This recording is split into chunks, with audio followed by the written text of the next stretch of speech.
Mozzarella and cheddar cheese. Ito naman yung secret flavor.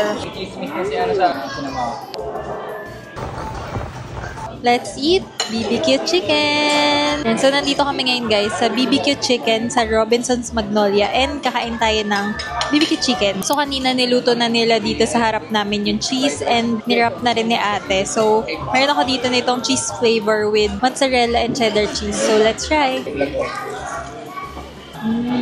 So, maganda dito guys is yung oil na ginamit nila is olive oil. Kaya hindi siya ganun ka-unhealthy kahit deep fried.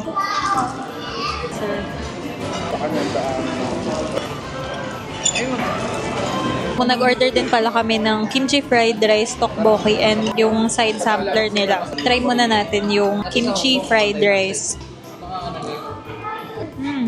Para siyang yung tuna rice ball nila, ganun. Pero may kimchi. Sarap. Ito yung parang periwinkle flavor nila.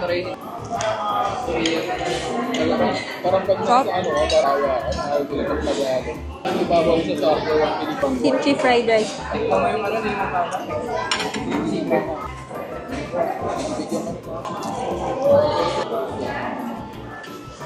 Pickled radish. Ito naman yung secret flavor. Pinarap na rin namin kanina. Kaya pala iba yung Ito yung K fried rice nila. Wala masyadong flavor.